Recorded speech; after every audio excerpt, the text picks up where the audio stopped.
up, my Wizards dev? From SBMTG down there, coming at you on Friday the 13th with a Triskaidekaphobia deck. I finally get to do this deck. And sure, other YouTubers have done this deck, including MTG Goldfish, who has a pretty good version of it. It's like a red-black control Triskaidekaphobia. I'll leave a link to that in the description, but my version is sort of an allies-based Triskaidekaphobia deck. A lot of people give Triskaidekaphobia crap, for good reason. In this format, it's hard to lose to.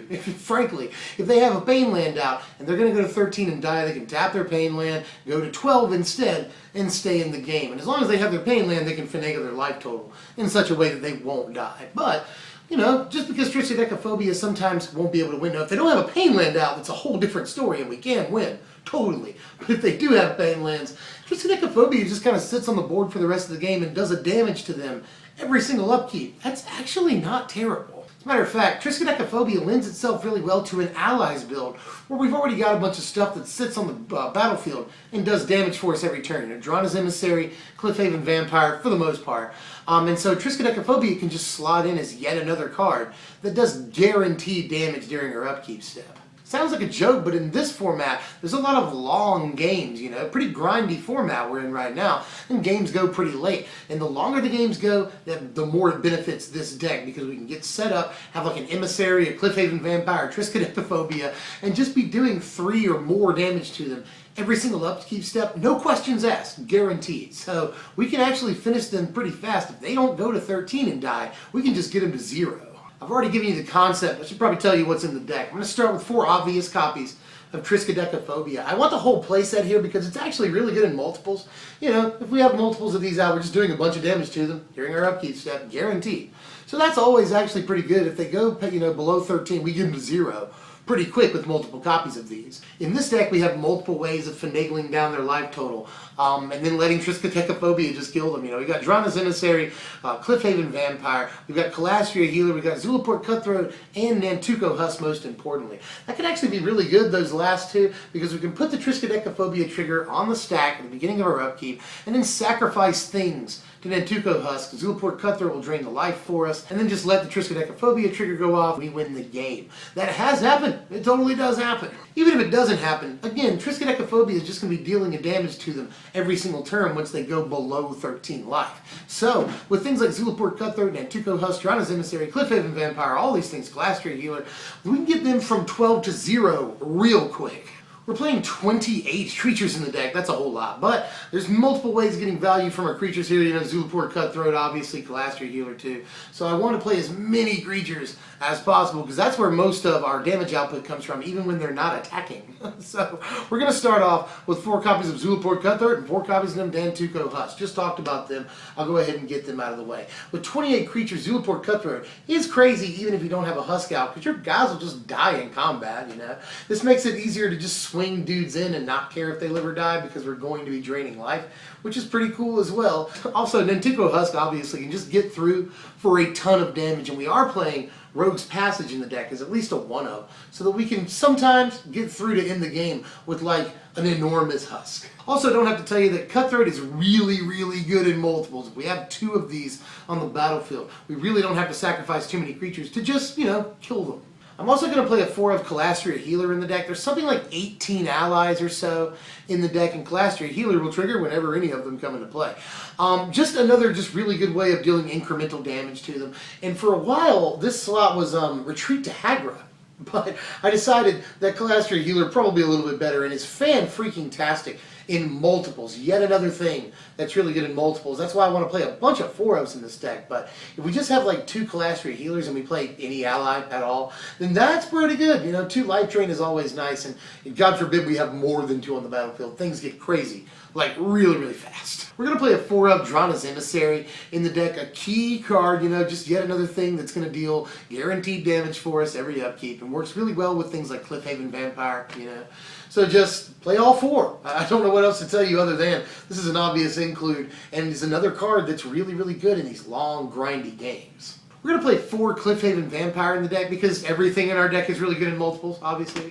You have 2 of these out, things get crazy quick. This works with Drana's Emissary, obviously. It works with Kalastria Healer, works with Zulaport Cutthroat. So many things in the deck. Hell, it even works with the Blighted Step and the Shambling Vents in the mana base there. So, Cliffhaven Vampire, you, sir, are a very good card. And like that this is a big flyer with 4 toughness, and sure, it doesn't survive a languish or a grasp, but it can still profitably block most creatures, or at least, safely block most creatures in the format that we're worried about. I like that about it.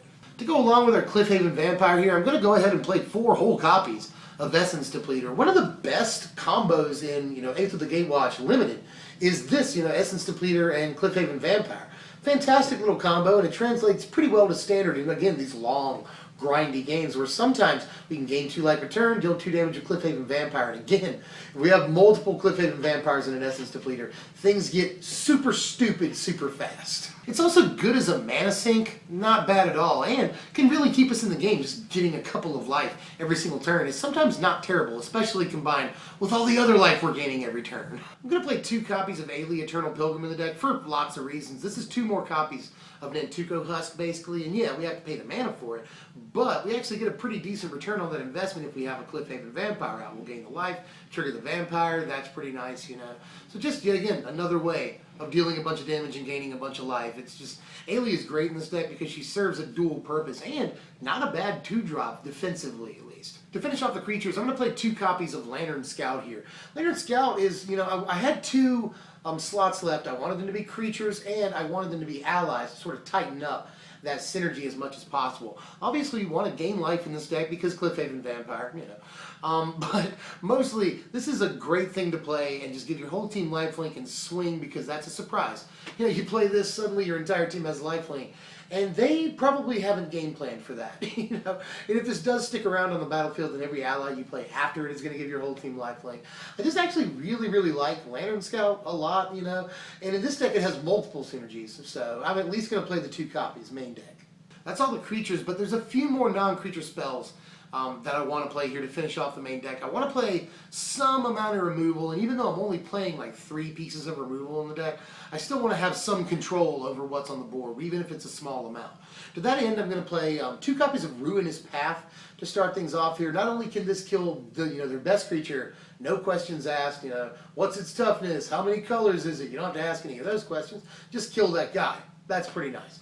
Or it also kills Planeswalkers, which is nice to have that versatility in a format that has a bunch of Planeswalkers walking around. So I wouldn't actually mind playing 3 Ruinous Path. The card's really good right now. The other piece of removal I'm going to play is just 1 copy of Tragic Arrogance, which seems kind of weird, but is really good in this deck because it allows us to keep a creature and a Triskaidekaphobia on the battlefield. That's pretty nice. And it allows us to get rid of all of our creatures if we have a Zulaport Cutthroat out and end up dealing a bunch of damage by, basically killing all of our own guys. That's not bad if we don't have an Nantuko Husk out. It also allows us to do that safely because we'll also be killing all of their guys, and we obviously leave the worst creature on their side of the field, and we just keep like a Cliffhaven Vampire and a Triskaidekaphobia. So, I really, really like Tragic Arrogance in this deck. We don't have much removal, but with this one at least we can go big. And it kind of works on curve, you can do like 3rd turn, Drana's Emissary, 4th turn, Triskaidekaphobia, 5th turn, Tragic Arrogance, and keep those last 2 things. Which actually isn't terrible. So, really actually kind of like Tragic Arrogance a lot. It's seeing a lot of sideboard play, but I don't know why it doesn't see more main deck play, and in this deck it actually does a lot for us. To finish off the main deck here, I'm going to play 2 copies of Read the Bones. We're obviously gaining enough life to make this work, and there's plenty of times where I want to draw, when I want to dig like 4 cards into the deck, which this allows us to do. It's card advantage. There are going to be times where you want a Triskaidekaphobia, you want a Cliffhaven Vampire, you want a Drana's Emissary, and you're digging for it. Read the Bones is great for that, and I'd like to play 3 copies, to be honest. I just don't know what I'd cut.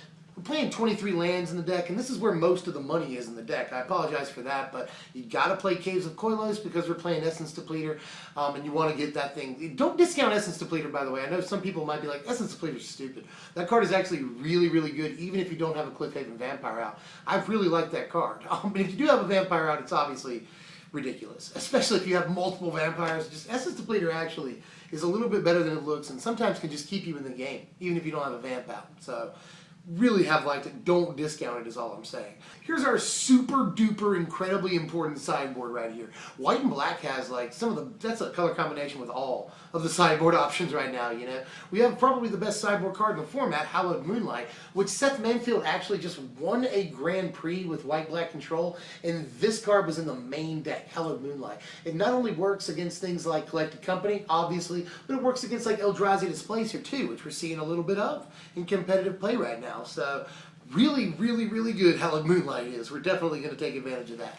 Duress and Transgress the Mind, mostly so that we can nab things like Mass Removal, Languish, Planar Outburst, and with Duress we can nab Radiant Flames and Kozilek's Return, which are also very important cards right now that we really need to be able to grab.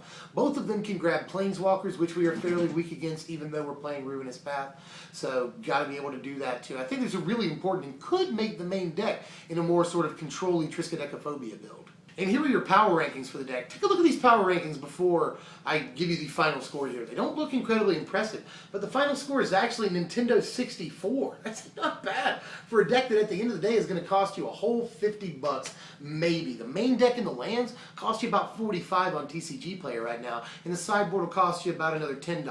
So main deck and sideboard, 55, 60 tops. Not bad at all for a deck with a pretty respectable final score that's really, really fun to play, and it's really good in this sort of grindy format right now. Again, lots and lots of long games in the format, and the more we go into the game, the higher the probability is that we'll win the games. And if you wanted to spend a little bit of extra money on the deck, you could definitely improve it even further, you know.